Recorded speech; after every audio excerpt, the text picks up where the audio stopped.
Meu marido foi meu maior garoto propaganda. Por causa dele, todo mundo acha que eu sou a pessoa mais doce da terra. Doce é como ele me chamava. Ele me colocou esse apelido quando a gente se conheceu. Nunca mais parou de me chamar assim. Ainda hoje me param na rua e perguntam: "Você que é a Doce Verusca?"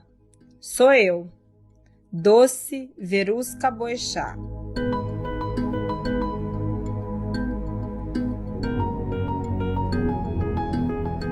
Não é por acaso que o apelido dela é Doce. Uma mulher que mistura ternura e garra, que possui uma trajetória de força de vontade e resiliência. Compartilhar a história da jornalista Verusca é compartilhar uma história de amor, de discernimento assertivo e sabedoria instintiva, uma história de conexão entre mente e coração.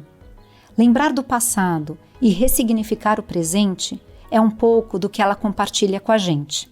Ouça, no final do episódio, as reflexões da professora Lúcia Helena Galvão para ajudar você a se conectar com a história e com você mesmo. Eu sou Geise Diniz e esse é o podcast Plenai. Ouça e reconecte-se.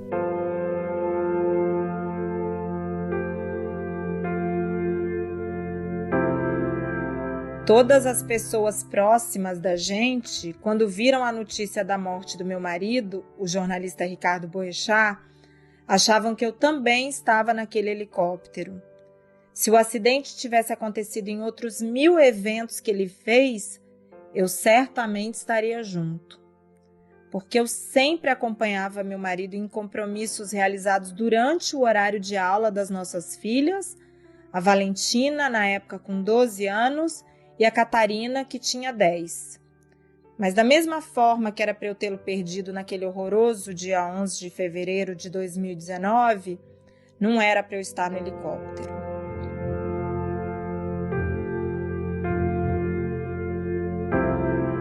Na véspera, um domingo, ele me disse que teria um compromisso na segunda, mas nem lembrava direito o que era, para quem, onde, a que horas iria ou quando voltaria. Era a cara dele não saber nada da agenda. Ele era brilhante, mas muito desorganizado e só sabia funcionar daquele jeito confuso. E me confessou, não queria ir. Ele apresentava o programa na Rádio Band News FM de manhã e o Jornal da Band na TV à noite. Eu nunca gostei que ele assumisse muitos outros compromissos além desses. Achava que ele se desgastava demais e passava pouco tempo em casa.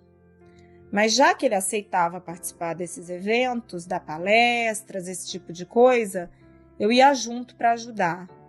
Porque se eu não fosse, eu sabia que ele daria atenção para todo mundo e não almoçaria, por exemplo. Qualquer um que já foi casado ou é casado sabe que nem todos os dias são maravilhosos.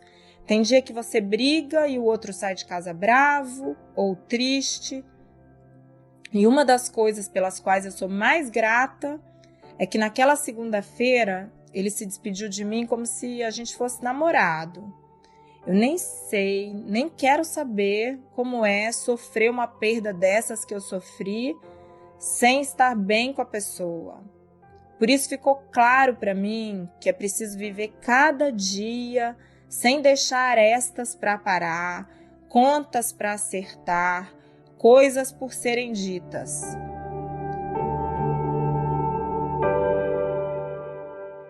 Naquele dia, ele beijou a mim e as meninas e foi para a rádio, às 7 horas da manhã. Esse carinho da manhã, com elas acordadas, foi uma conquista nossa. Alguns anos atrás, na hora de renovar o contrato com a Band, ele abriu mão de um aumento de salário por meia hora a mais em casa. Começaria o programa às 7h30 em vez de 7 horas. E com esse tempo, ele passou a pegar as meninas acordadas e se despedir delas antes de sair para trabalhar. O sucesso profissional, ele é uma pegadinha. Muitas vezes você é seduzido por ele e acaba não tendo tempo para outras coisas importantes da vida. A gente sempre teve esse cabo de guerra. Eu dizia, de que adianta ter tanto reconhecimento, ajudar tantos outros e não aparecer em casa?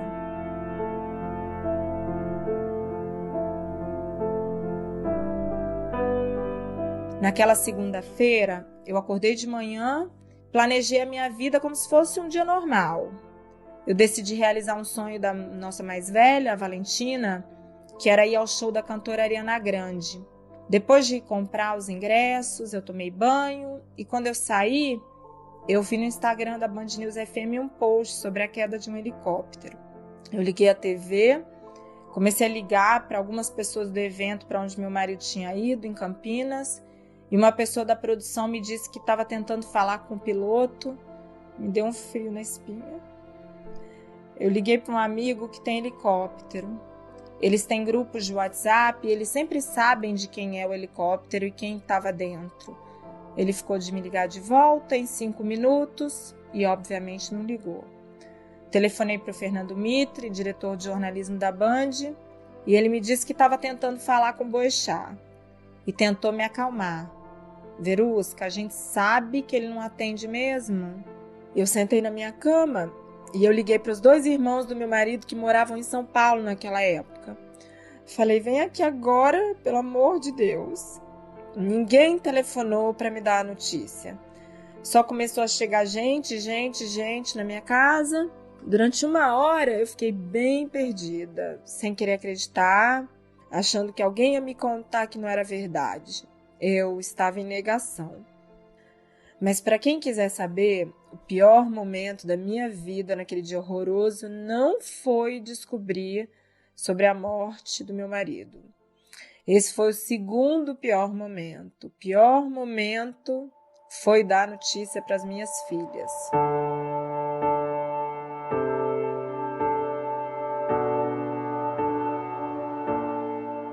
Eu mandei buscar as meninas na escola, sem saber como contar que o pai tinha morrido. Mas eu sou uma pessoa privilegiada e eu pude pedir orientação a uma psicóloga. Quando eu falei para ela por telefone que eu pensava em conversar com as meninas no próprio quarto delas, ela falou, não, no quarto não. Até passar pelo luto, eu não me dava conta de que a cena do momento em que você recebe uma notícia como essa nunca mais sai da sua cabeça. Ainda mais sendo uma criança, ainda mais perdendo o pai, ainda mais de maneira trágica. Então eu decidi levar as 2 para o escritório, que é um lugar onde a gente não tem obrigação de ir toda hora. Há alguns anos eu reuni um grupo de amigas e crianças na minha casa para tomar a vacina da gripe. As pessoas iam uma por uma no escritório, onde uma funcionária da clínica aplicava a vacina. No dia da morte do meu marido, quando as meninas foram tiradas no meio da aula, chegaram em casa, viram aquele monte de gente e foram levadas para o escritório, quando eu sentei para contar sobre o acidente, uma delas falou, já sei, mamãe, para tomar a vacina, né?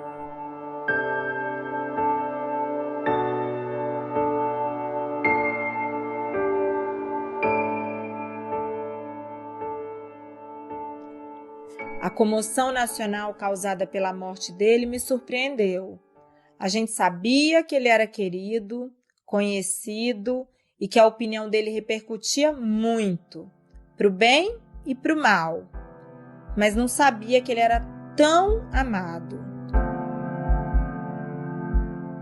Eu tenho certeza que onde quer que ele esteja, ele ficou muito feliz. Meu marido nunca quis velório, sempre teve pavor, só fiz porque foi caixão fechado, mas principalmente porque ele se realizava na vida fazendo bem para os outros e eu tenho certeza de que merecia todas aquelas homenagens. A cerimônia foi no Museu da Imagem do Som, o MIS. As pessoas diziam para eu ficar numa sala reservada, para ter privacidade, para não ficar lá no meio da multidão recebendo o abraço de cada um. Eu pensava, para quê? Era muito melhor eu receber o abraço de uma pessoa que saiu de casa para me dar carinho. E eu descobri que a simples presença é mais importante do que qualquer coisa que se diga. As pessoas ficam aflitas em saber o que falar, Na verdade, quanto menos você falar numa hora dessa, melhor.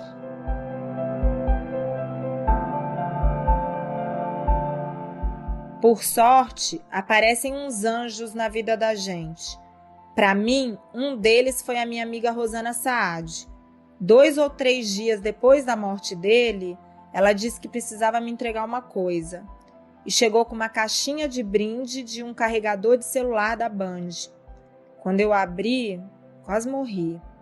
Dentro estava a aliança do meu marido. Eu não tinha esperança de recuperá-la. Nas circunstâncias em que as pessoas disseram que aconteceu o acidente, pensei que nem a aliança eu ia conseguir de volta. Eu não enterrei meu marido. Eu não o vi morto. Aquele anel significa muita coisa. Para mim, era um pedacinho dele.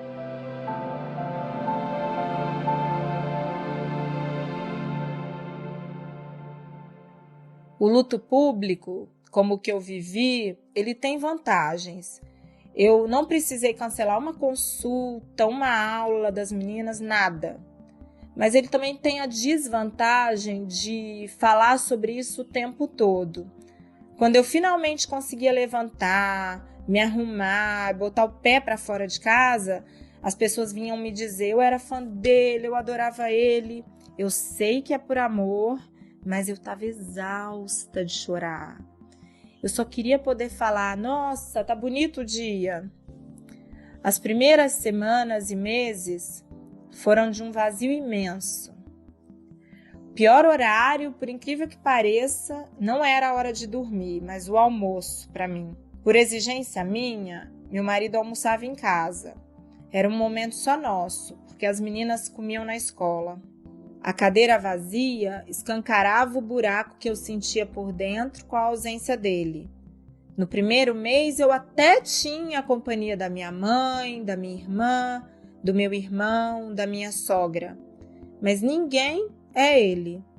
Eu passei a comer fora, com amigas ou sozinha mesmo. Além dessa mudança na rotina, a fé me ajudou demais. Eu aprendi não só com a minha, mas com a fé dos outros. Tenho várias amigas judias e fiquei encantada com uma tradição chamada Shivá. Nos primeiros 7 dias de luto, não é para uma pessoa resolver nada prático, nem cozinhar.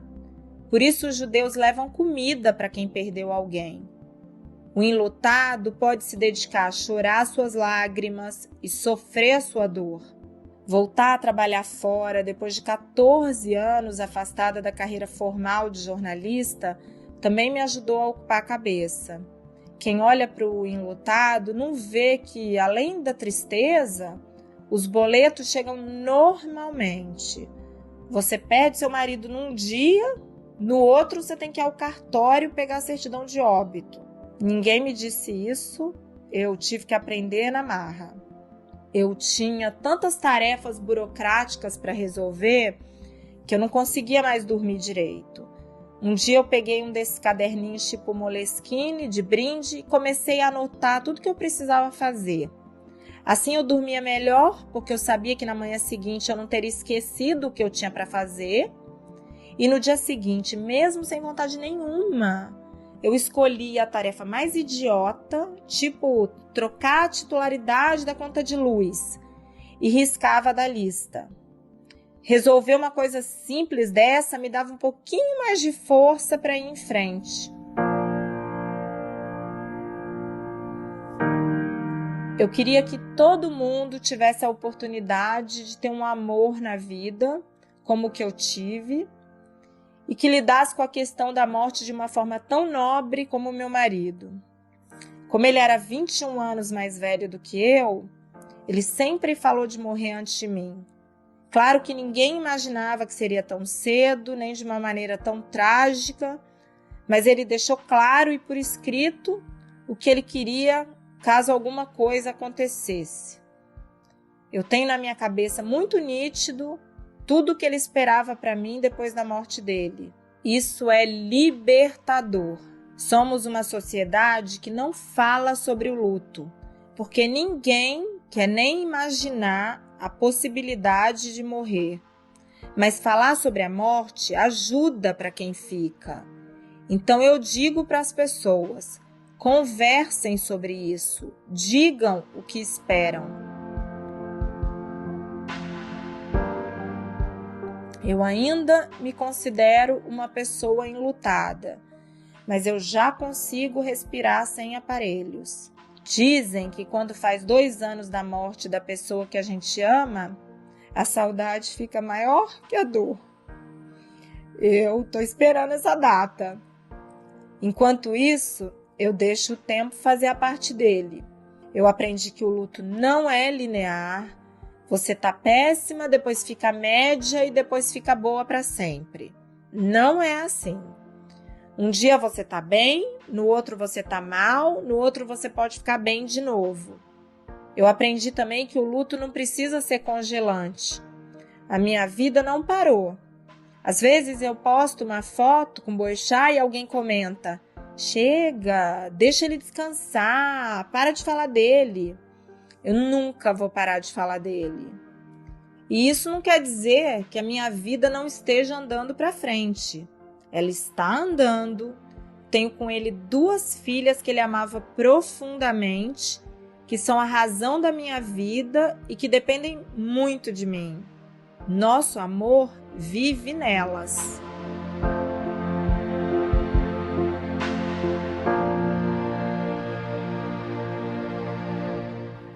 Eu não preciso dizer para vocês que a prova que a Verusca viveu é uma das mais fortes e doloridas que o ser humano possa viver. E, no entanto, ela não perdeu a cabeça. Soube trazer os seus sentimentos para essa espécie de centro de tratamento interno que todos nós temos, para serem cuidados e curados com muito carinho. Mas, ao mesmo tempo, disparou uma série de ações e reflexões perfeitas. Primeiro, foi capaz de pensar: era para ter sido hoje e não era para eu estar lá. Que bom que pudemos nos despedir com carinho. Logo depois, ela procura uma psicóloga, orienta-se da melhor maneira possível e dá a notícia às crianças da forma mais apropriada. Tem paciência com a necessidade das pessoas de um velório público e com a forma desajeitada de quererem consolá-la que alguns usam, apesar de sua boa vontade. Aliás, saber o que dizer nestas horas nunca é fácil. Então, ela escalona os compromissos e necessidades que vão surgindo depois disso, de uma forma que fiquem insuportáveis e possíveis de serem cumpridos. Muda sua rotina para amenizar a dor, alimenta a fé, volta a trabalhar, chora quando é necessário chorar, mas se mantém em movimento. E você pode dizer: nossa, mas que rotina perfeita, impecável! Mas como alguém que está sofrendo tanto pode pensar dessa maneira com tanta lucidez? Não só pode, como deve. Isso é também um ato de amor para com aquela pessoa que a gente perdeu, preservando o seu mundo, e para com aqueles que ficaram, preservando os seus sentimentos. E mesmo para com aqueles que ouvem essa história, para que percebam que dá para passar pelas situações mais difíceis, sem se desumanizar, perder a cabeça, sem deixar que o mal que ocorreu transborde de suas fronteiras e provoque mais mal ainda. Mesmo ainda convalescente de tanta dor, a Verusca consola e aconselha. Trata-se de uma excelente e belíssima reflexão, um presente da Verusca para todos nós, um ato de generosidade.